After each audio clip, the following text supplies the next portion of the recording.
What is up mga kapotpot? Mr. Kalakal here and welcome to the vlog. Okay, so this afternoon guys, we're here at RS Moto and ang topic natin for today is customizing or upgrading your Bristol BR or Classic 400i. Okay, so later I'm gonna give you a walkthrough and walk around of the bike together with the possible upgrades or anong pwede nyo i-customize sa motor na ito.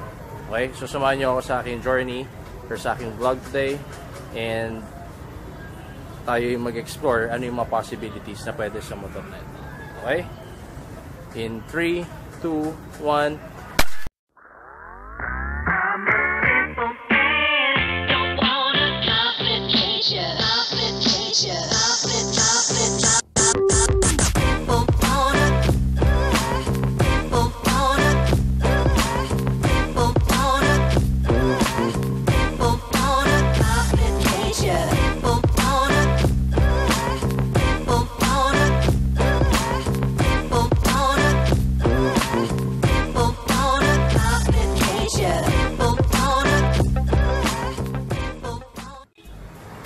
Okay boy, so again, welcome to the vlog. Mr. Kalakal here and nandito tayo ngayon sa RS Moto dahil may mga bagay-bagay ako naiisip for this bike, okay? So in relation to our topic na upgrading or customizing your Bristol bike, so what are the possible upgrades that you can do sa bike na ito? Well, for me personally, very minimal na lang pwedeng gawin, pero ako, ang unahin kong gagawin talaga dito, number one is changing the tires.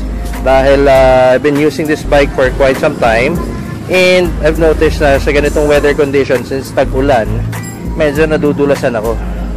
Okay? Medyo nadudulasan ako sa stock tires. Now, depende sa preference nyo guys. What will be your build for this bike? Is it a cafe racer? Is it a tracker, scrambler, or brat team bike? Depende sa inyo. Okay? Like for this afternoon, I will be illustrating several possible conversion para sa bike na to. If you're gonna go for a scrambler or tracker type of build sa bike na ito, definitely what you need to install sa tires is yung mga dual sport. Ito, yung stock tires nito, naka dual sport siya, pero ano ang laki ng bike. Take a look at this. Tignan nyo yung side profile Ang laki ng bike, pero ang liit ng gulong. So if given the chance, ang possible na pwede natin gawin dito is replacing it with a thicker tires. Like for the front, pwedeng 120 or 110, 90, 17 since the stock is 100 by 80 by 17. So palaparin natin ng konti to get that aggressive look. Palitan natin ng 110, 90, 17. Now, sa likod naman, ang stock niya is 130. Let me see. Para, ayan I don't know if kita nyo guys ang stock niya is 130, 70, 17. So, if I'm gonna build this bike as a tracker, scrambler themed bike, what I will do is I will install ayan, nakailera guys yung mga gulong I will install a mas malapad ng konti or mas magandang profile. Wait lang, pangit na pagkakamada ko. Okay, so I have several bikes here, several types of gulong dito that I will be illustrating it sa inyo mga kapotpot. Okay, yan. For the front, I will install ano ba sukat nito? Katulad sa mga ibang mga bikes ko, yan. This is for demo purposes only and nagkataon na sold out yung mga Shinko 805 dito ni RS Moto, pero this is a 110, 90, 17, so pwede itong i-upgrade sa harap.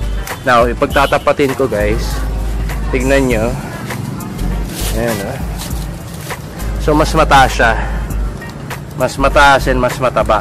Siyempre hindi nakakabit, pero definitely sa specs pa lang niya. Again, this is 110, 90, 17.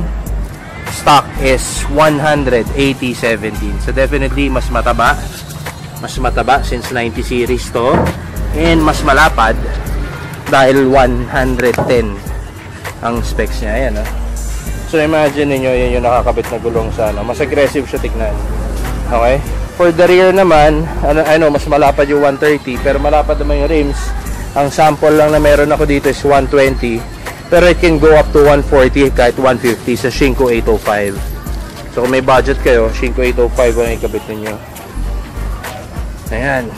Okay? So, as I was saying, mas aggressive siya tignan. Dun, and mas attainable ko na yung what do you call this? Yung tracker scrambler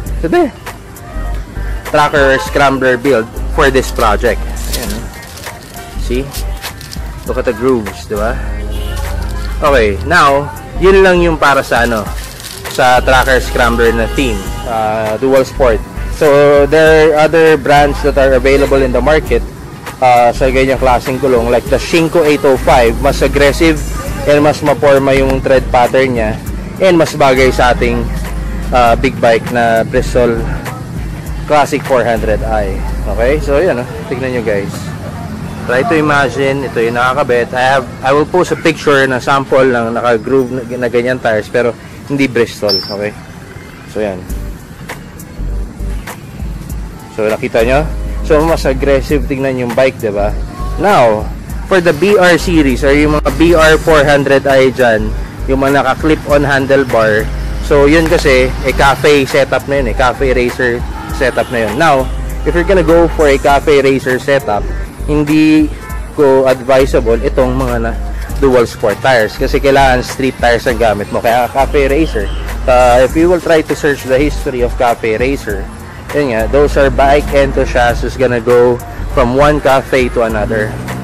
Okay, now with us here today are the different types of tires that are available dito sa RS Moto. At syempre, hinihingil ako kakabuhat nitong mga to. Okay, so if sasabayan mo yung stock natin na specs, dahil ngayon nga, bakit dati pinag-uusapan itong mga bagay-bagay na to? It's because madulas yung stock tires natin. If you're gonna go for the stock specs na 130, 70, 17, this is what the Shinko SR741 looks like. So yan, pero it can go kayang accommodate ng rear natin hanggang 150. So this is just a sample of the brand of the tire, Shinko SR741. So yan, definitely mas makapit to as compared to stock. Now, if you wanna go yung macho na malapad, yan, you can try the Zeneos. So 150, 60, 17. So again, this is just for demo purposes only. We will not install the tires sa bike. Ayan. So look at the tread pattern, no? Kita nyo? So pag ito ang kinabit nyo, definitely mas malapad to. Mas aggressive tignan yung bike. Lowered nyo na lang yung rear para to achieve that. Ang cafe racer kasi guys, ang cafe racer team na bike, mas mababa. Okay? Now, aside from this Zeneos tire, meron ding ito.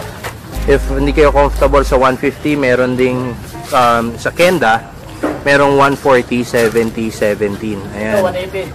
180. Ayan. Ito yung tread pattern ng Kenda. So, it's a Taiwan brand, but it's made in Vietnam. Okay, so 2.8 yata lang tong Kenda na to. So, yan. Again, it doesn't matter kung anong brand ang preference nyo, as long as kung saan kayo comfortable and saan yung pasok sa budget ninyo. Pero meron din, kung gusto nyo pa rin mas, mas bumaba ng specs, yung original specs nya, ito, meron ding 130. Ayan. 130... Autofocus, 130, 70, 17. Okay, so yan yung mga possible upgrades ng pwede natin gawin or in customizing the bike. Again, wala tayong gagawin sa bike na to, more of illustration purposes only. Okay, so I do hope medyo na pick up natin sa upgrading the tires, dahil I don't know if you will agree with me, pero for me itong stock tires madulas. Okay, next possible upgrade or next na pwede natin gawin is we can change the handlebar. Later, kukuha tayo ng handlebar sa loob ng RS Moto. Papakita ko sa inyo anong pwede natin ipalit doon. Pero pagka naka-BR model kayo guys, huwag na kayo magpalit dahil naka-clip-on handlebar na yun. Good for the cafe racer setup na. Okay. What else? Changing the headlight. Okay, damay-damay na yan eh. If you will try to look at the front profile of the bike, what do you notice? Napakalaki ng ilaw. Well, for me, I am not favorable sa ganyang ilaw. Sa akin lang yun mga kabot-bot ako definitely papalitan ko ng ilaw to into a much smaller. Why? Proportion. Very important sa akin ang proportion. Sasabihin nyo, mas maliwanag yan eh. Well, kanya-kanyang preference yan mga kabot-bot. Kanya-kanyang preference yan. Pero definitely I will change the headlight into a smaller one if I cannot oversize my tires. Kasi hindi siya proportion tignan para sa akin. Okay? So, kuha lang tayo ng pyesa sa loob mga kapot-pot para mas ma-illustrate ko sa inyo na maayos. Okay? Okay guys, so ito yung mga pang sample illustration natin ng pwedeng ipamalit na headlight sa Bristol 400i natin. Okay? Since sabi ko nga, for me guys, in my own opinion lang it's very humongous. Ang laki niya. So ayun medyo for me it's not proportion sa body niya or sa kabuuan holistic form ng motor. So ayan imagine niyo, this is a 6.5 I think na headlight. So ayan, pwede nyo palitan ng mas maliit. Ayan in order for you to achieve that classic look. So ayan yung itsura nyo, diba? Or kung gusto nyo pa din mas maliit pa para tracker yung dating or scrambler yung dating nya, ito yung mas maliit. I'm not saying that this is the exact headlight that you need to install. For size preference lang. For size preference lang. Ayan. Diba? Tignan nyo wait, wala akong cameraman eh. Okay. So ayan, check mo. Diba? Mas lumutang mas lumutang yung holistic form ng motor guys.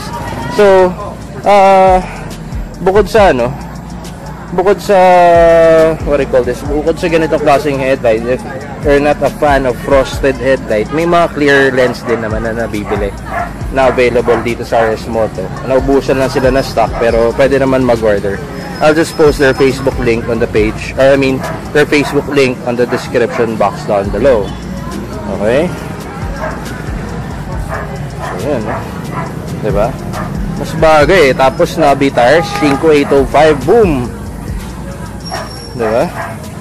So yun, meron din nabibili sa Lazada yung mga LED na yung parang daymaker na headlight na ang ganda. Mas bagay din yun. Pero depende sa preference nyo pa rin mga kapot-pot. Depende sa sarili nyong preference. Ayan. Now, next naman na ipapakita ko sa inyo is itong handlebar. Take a look at this guys. Ayan tignan nyo sorry wala tayong cameraman. Anong mas mahaba? Itong fat bar nila dito. Okay? Now may riser pa to, so mas mataas. So bakit ko nire-recommend na magpalit kayo ng handlebar sa mas malapad? Okay, tignan nyo yung depth nung tank dun sa upuan. So definitely medyo aabutin mo pa rin to. Ngayon, yung pag-abot mo, yung clearance mo medyo maiksi, parang bitin. So yung hawak mo sa handlebar dito, konti lang yung buka ng kamay mo. Unlike pag nagpalit ka na mas malapad, wait, baka kasi bumagsak tong headlight eh. So, itabi muna natin. Okay. So ayan. Pasensya na guys, wala tayong cameraman, so hindi ko ma-illustrate sa inyo na maayos. Pero again, our topic is about upgrading and customizing the Bristol Classic 400i. Okay, so ito illustrate ko sa inyo. So ayan, kita nyo, we're sitting on the bike. Ayan, tignan nyo now pag hinawakan natin yung dalawang kamay, hindi ko mawakan ng dalawang kamay. Okay, ayan so konti yung depth ng arms natin, hindi masyadong buka. Unlike pagka mas nakabuka kang ganyan, mas madali yung maneuverability or yung pag-control mo sa bike na yan. Okay, so yan, kunin natin, wait lang okay, so ito ayan, Pakita ko sa inyo ng example. Pagka ano. Ayan, nakikusuyo na tayo. Okay guys, ito yung sinasabi ko sa inyo. Pagka nagpalit kayo ng mas malawak na handlebar, mas malapad. Ayan, so this is the riding position. Mas nakabuka yung kamay mo. As compared sa nakaganyan ka. So tendency, pag high speed, pag ganyan, medyo pag nag-wiggle ka, ang hirap mag-control. Like pag nakabuka kang ganyan, mas madali. Mas madali pagka nakabuka ka ng ganyan. And mas mataas ng konti. So tungo ka lang ng konti ng ganyan, control mo pa rin yung form mo dito. Okay? Control mo pa rin yung form mo dito. Now, again, this is just my own preference. If you're not, if you do not agree with that preference, it's up to you if you wanna stay stuck with the handlebar. So, really important. So, hindi na siya for the sake of makapagpalit ng handlebar. Kaya natin ginagawa yun. It's for the, yung depth natin dito. Yung ating form sa gilid. Itong arms natin as we hold the handlebar. Kasi, driving a bike is all about being in control. Aside from balancing, you need to control everything. Okay, so dito yan nagkakatalo lahat. Okay, so yun ang ating 3 recommended upgrades or customization of this bike. Like what I've said earlier in the vlog, wala naman na tayo masyado, very minimal na lang gagawin, more of improvements na, like for me, ito, this one's okay na, I don't need to replace the rear fender, okay na yung taillight, seats, okay na din, yung depth nung, yung iba kasi, like yung old bikes ko, diba, nakita nyo, tinatabasan namin para mas sumigsa. Ito, this one is okay na, since it's a 400cc bike, you're gonna be using this most of the time sa mga expressway, dapat comfortable ka. Okay naman proportion nyo, take a look, diba? Now, dito naman sa front fender, siguro pag nag-upgrade na ako nung Navi tires na pinakita ko sa inyo kanina, which is ito. Ayan, no? What I will do is siguro I will cut a little bit dito.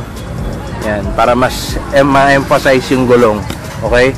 Again, the purpose of customization naman is not to bring or not to look original, or hindi natin may balik sa original form. But customization is more of improving in your own preference what is workable sa bike ninyo. Like for me, ako, mas siguro pas ma-achieve ko yung goal ko kung nakaganon, naka-emphasize yung Navi tires ko. So yan, diba? So bukod aside from those upgrades na sinabi ko or custom parts na sinabi ko, wala na muna ako ibang masasuggest. Yung side mirror, okay na ako dito. For me, mas in favor ako sa round side mirror as compared sa bar end side mirror. Dahil yun nga, magpapalit ka na malapad na handlebar eh. So, singit-singit, medyo yung clearance mo sa mga side mirror. So, ako mas comfortable ako dito. Saka mas madaling mas madaling magsipat ng peripherals mo if you're using a round side mirror. Okay? So, it's getting late na din. Baka abutan tayo ng ulan, pauwi ng Ortigas. All of these parts are available here in RS Moto. So their Facebook link is posted in the description box down below. Later, papakita ko sa inyo yung owner ng RS Moto so that you can very accommodating naman sila dito. And siya nga pala, additional option for the accessories ng bike natin. You can contact RG Bags. He's based in Visayas or Mindanao. Pero sobrang recommended yung seller na yan, and okay siya. So pakita yung saddle bags na mga binibenta niya na leather saddle bags, it will look good on this bike. So to understand better yung mga pinagsasabi ko, let me show you some of his commercial. Okay, here we go in 3, 2, 1.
Okay guys, so nakita nyo ba yung video nung ni RG? So if you're interested, his Facebook link is nandun sa description box down below. Okay. Meanwhile guys, so habang inaantay natin si Boss Richard, dito muna tayo sa other side of RS Moto. Itong RS decals nila. Now, I'd like to make several shoutouts to some people. So dito, pwesto lang natin dito. Okay, so yan. Okay, so I don't know if you can hear me, pero I'd like to give shout out to some people guys. Sorry kung medyo kraming na dahil inabot na ako ng gabi dito sa labas. And yun. First off, shout out kay Sir Robert Toling. He's watching all the way from Kuwait. So shout out to you, sir. Thank you for watching. And also shout out to Sir Rainier Padilla Rodil. Pa-shout out next video boss. Ako po yung palagi. Yes, si Sir Rainier siya yung lagi nagkikritik ng aking editing. So pagpasensya nyo na guys yung editing ko, pero someday I'll try to improve it. Okay? Also, big shout out to Sir John Gekilio Dumala. Salamat sir, Josh, for watching my videos. And shout out din kay Mr. Roger Villanueva. Thank you for watching my vlogs. Ito, si Loy Kitoriano Jr. So, kakakuha lang din niya ng helmet. So, helmet tuloy. Ng, what do you call this? Ng Rusi Classic 250. So, congrats sa new bike niya, sir. And a big shout out to you all the way from San Pedro, Laguna, si Sir Loy. Okay, so yun lang mga kapot-pot. And if you have any shout outs, just comment it sa mga vlogs natin. And ngayon, pakita ko sa inyo, we already have our stickers ready. Prepare na ni RS Decals. So, ayan. Pasok tayo dito. So, ayan. So, nag-run na rin sila ng prototype for the shirt. Pero ito na yung final stickers natin. So, ayan. If in case makita nyo ako sa daan, ayan. Hingi lang kayo ng sticker kung makilala nyo ako. Okay, so, ayan. Courtesy of RS Decals yan. Ayan. Okay. So, balik ako sa inyo mamaya. Okay, so tapos na tayo sa labas ng bike, yung mga possible upgrades natin. And with us here today si Sir Richard, ang owner nitong RS Moto. Yan, raid interview na naman. So, lahat ng mga parts na pinakita ko sa inyo, dito yan, available kay RS Moto. So, many times na natin na-vlog. So, this time, kaya na rin ng Bristol 400. Yung mga aesthetic upgrades na. Mga parts. Ayan, basic parts. Wag lang muna yung mga engine dahil void ng warranty yan. Pero yung mga aesthetic upgrades available dito. Okay, Sir Richard. Okay, so yun. May mga helmet din na bagay pala sa ano nyo. Sa Classic 400 at saka sa BR 400 din yun. Whee! Okay. So, Sir Richard, babay na tayo. Pagod na ako eh. Mga sir, good night po. Good night. Okay, so dito na ako mag-outro. Di ko na kaya paabuti ng studio at malamang with noise na naman to. Di ko na kaya paabuti ng studio. So maraming salamat sa pagnood ng aking kalokohan together with Sir Richard. And I hope to see you on my next vlog, okay? So once again, this is your boy, Mr. Kalakal, and our multi-millionaire Richard of RS Moto. Now signing off. Ciao. Abush.